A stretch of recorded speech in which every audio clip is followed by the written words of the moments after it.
Hey everyone, welcome back to my channel. Today I'm going to be doing my no makeup look, and I'm going to be talking a little bit about everything that's going on. And this is just like the makeup I do every day. I always joke that this is what guys say when they say they like girls who don't wear makeup. Okay, so first I'm going to put on my primer. And this morning I was on Twitter and I was just reading a lot about the young black women who, while trying to fight for racial equality, have been suffering a lot from gender discrimination, sexual assault, and yeah, that shit just really breaks my heart. I think like something that's really important to remember is that we can't reach liberation and abolition in a fully equal world if we live in a society that still upholds patriarchal values or homophobia or any values, I guess, basically, that encourage and promote the discrimination of people based on who they are.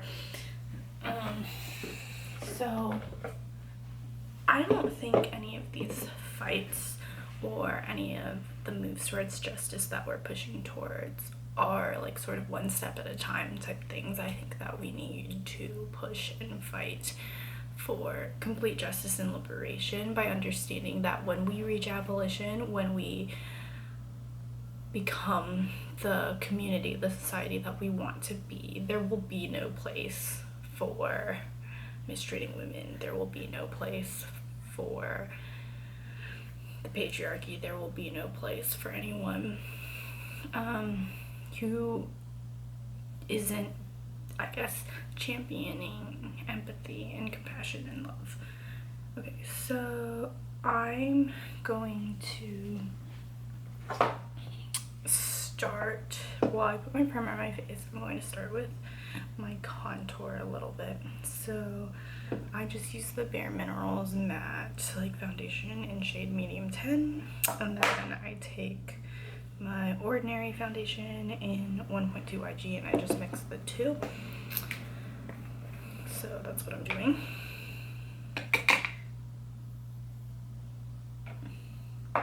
Yeah, but I just think it's incredibly important to remember, like, this is what intersectionality is. Like, if your politics aren't intersectional and if you aren't fighting for women's rights as well as minority rights, black rights, gay rights, queer rights, then I don't want to live in the community that you're building, you know. I really fully believe that we will reach full justice in our lifetime, and I know a lot of people would disagree with me on that, but I always say that I think pessimism is a luxury of the privileged, and if you have the ability to be pessimistic about our ability to imagine and create a collective world that is better for us, then you must benefit from, at least in some way, from the society that we currently live in. Because for those who have been marginalized and oppressed for years upon years, they can't afford to believe that this is all there is, and they can't afford to believe that the justice that we can reach will forever be incomplete in this way. And I refuse to believe it either. And I think it's really important for us to acknowledge the ways we are privileged and able, when we're able to say, like, oh, this is just the way it is, and the society we live under, capitalism, is the best it's gonna get. Because I don't believe that. And I refuse to believe it. So those are things I've been thinking about. I think it's really, really important to listen to abolitionist voices and do reading. And also, I think I read this really good thing this morning that was like, I don't know, I think like a lot of my friends recently have been asking me to like convince them, or what's the full argument for, like, how will we have a world without crime, and what will we do to the bad people who keep committing crime if, like, we don't have the police anymore, if we don't have any, like, sort of system. in place. And first of all, I think like one thing that's really, really important to recognize about the abolition movement is it's about giving people the resources, like understanding where crime comes from, and that a lot of times crime is a result of living in a system that has continuously disadvantaged you, to the point where you don't have food to eat or the ability to provide resources for your family or a community to look to, because the world that is supposedly just and full of democratic values is working against you. I'm gonna put concealer on because my skin is really horrible, and for that I just use my foundation in 1.2 wide. Yeah, so I'm gonna do that. I just use it to like spot cover, and I also put it under my eyes and like here and here, like to highlight my face and to shape it a little bit. Yeah, but I think it's really important to recognize like it's not always an abolitionist's job to completely convince you that the world that we're imagining, that the world we want to live in, that's dependent on mutual aid networks and community building and like compassion for your neighbors and love for one another and restorative justice, and recognizing that maybe the best way to get justice is not punishment. Like, it's not people's jobs to I mean, abolitionists do have coherent and logical and well thought out arguments, and just because people are creative and use their imagination doesn't mean they're not intelligent. But also, like, so much of it, I think, is dependent upon your ability to use your imagination and create and imagine the world that we want to live in. And abolitionists, thinkers, like radical revolutionists, have done the work themselves of doing reading and looking at the world and coming to these conclusions on their own. So I think it's also our job to try to come to conclusions on our own and to use our own imagination to really create the world that we want to live in. And I think that that's really hard for some people because it's so bold and so radical and such a exit and departure from our normal line of thought or the ways we've been taught to think within systems and within boxes. And oh my lord, that's kind of a hot mess right now. But like, this is inherently a bold thought, and it's I just don't think it's gonna convince everyone all at once. I don't think there's any way for the ideology of like I don't know if ideology is the right term actually, but I don't know if there's any way to convince everyone of the like completely capitalist free society that abolitionists dream of in like one fell swoop. But I think through slow shifts and movement and building community networks and building people's trust, that it will. And I think also it's like important to remember that abolition is a bold departure from our normal line of thinking, and there's no way to change that, but also that that's okay. Like, you don't have to fit in the normal lines of what political theory has said for years, of the ways we're constrained in order for an idea to be good and true and best. And I'm gonna do my eyebrows. So I used to like fill in my eyebrows a lot, but now I just use like Vaseline to keep them in place. So I'm just gonna take my little whatever brush, and then I just take a little bit of Vaseline on my hand and I load it up on my brush, and then I just put my brows in place like that. And I like it a lot better because I think it's really easy to overfill your brows, and not realize it, and then like it's like 2 years later and you're still doing your brows in the exact same way and not realizing they're overfilled. Because I feel like brows, like the whole face of your makeup can look really good, but if your brows are kind of off, then like it like kind of fucks up what you were going for. So brows are done.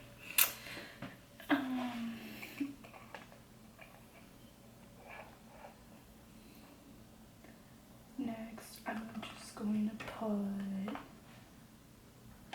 my blush on, and then I'll put highlight on, and then mascara, and then I'm done. This is a very simple no makeup look. I think one other thing I've been thinking about a lot lately is how important it is to be able to admit that you're wrong. I mean, Angela Davis has been making a real point lately to listen to like young abolitionists, okay, that's okay, I'll just leave that like that, it's fine, I don't need to do my forehead anymore. And the grounding to acknowledge that she doesn't have all the answers. And I'm like, okay, if Angela Davis can freaking do that, who is a queen and so intelligent, then we all can do it. And listen to those around us and acknowledge that we all come from different places and we all have different life experiences that shape the ways we think. And that a lot of times our own privilege is clouding us and blinding us. Oh, you know what I forgot to do? I forgot to contour and highlight my nose. Hold up, I will do that in a second. But yeah, that our own privilege is like clouding our judgment and blinding us from the ability to imagine, from the ability to put ourselves in other people's shoes and acknowledge that the system, like you've probably heard this a lot, but the system is not broken. It's working exactly as it was intended to, and it was intended to uphold white supremacy and domination at the expense of Black Americans. Like, that's just true. So it's like when people are like, I don't understand why people are protesting, the number one way to make changes just to make sure you all go out and vote. And like, that's actually ridiculous, because voting is a part of the system, and voting has put politicians in power who have upheld the system.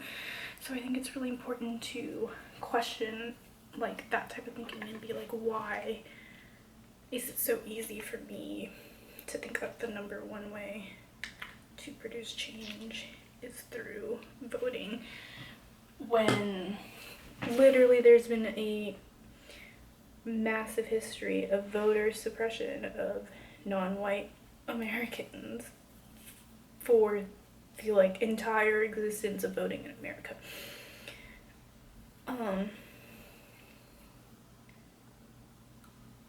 So things like that, I think it's just really important. I love blush. I'm not sure I should be putting this much on, but I just think blush is so cute. Who could hate it? I love this e-girl look that's coming through, where like everyone wears a ton of blush on their faces because everyone's cheeks get so rosy and cute, and I love it. Listen to Black people, listen to Black women, listen to queer Black women, uplift their voices, recognize the struggle they've gone through that many of us will never ever have to experience to the same magnitude, even as people of color in America who like suffer from racial discrimination and stereotypes and prejudice. Like, the history of the way America has treated Black Americans is just, from like slavery until today, is just not something that we will ever be able to fully understand. So I take a little bit of blush, I mix it with Vaseline, and I put it on my lips because I really like this color.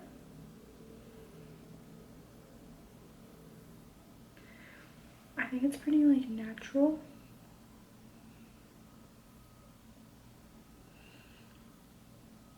So it goes really well with the like no makeup look. But it still has just like a tiny pop of color. And then, yay. So this is what we have so far. And then I'm going to just do my nose really quickly because I kind of forgot about that. And highlight.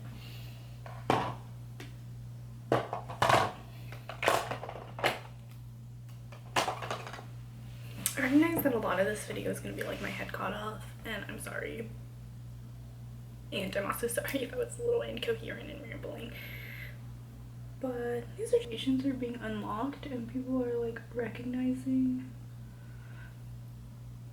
that things we used to take for granted as real and material and true were actually human made, and that we can imagine an entirely different future for ourselves that is built on mutual love, respect, and compassion for one another. And like, I think, you know that one scene in Mean Girls where she's just like, I just wish everyone loved each other and rainbows and all these things, and people are like, she doesn't even go here. Sometimes that's the way people treat the abolition movement, with like, y'all are just way too optimistic and separated from reality, and you don't even go here. And it's like, yeah, I guess we don't go here because we don't want to go here. And that's okay. And that if you have the ability to be incredibly pessimistic, then you should acknowledge that you probably have some sort of privilege in the system that is blocking your ability to imagine something different, or you don't want to imagine something different because you benefit from the system. So I'm just putting highlight on. Oh, I don't know if I went over the products I used. I was like so wrapped up in talking about abolition. So this highlight is the Becca Shimmering Skin Perfector in Champagne Pop. I really love liquid highlight. And then what else did I use? This is the M Cosmetics like blush, liquid blush in Soft Amethyst. I love this. I highly recommend this. Then I just used, I think I talked about it, I used Vaseline for my brows and my lips. I just mixed Vaseline and the blush.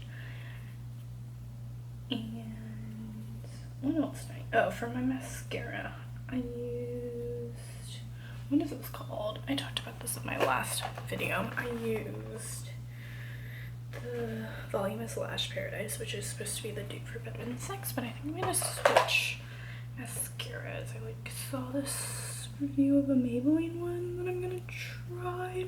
I feel like I cannot justify spending like 40 bucks on mascara. Maybe if I curled my lashes it would look better, who knows.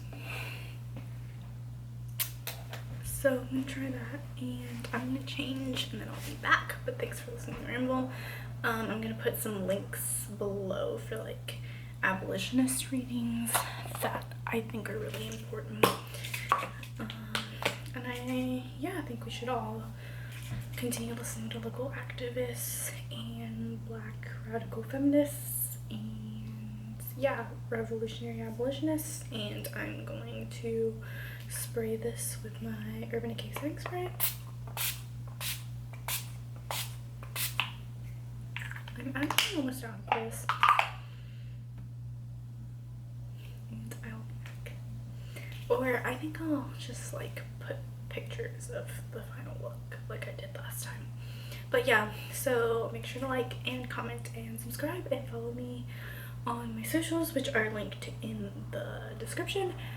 And yeah, please comment below or let me know what you want me to talk about next time. Yeah, bye.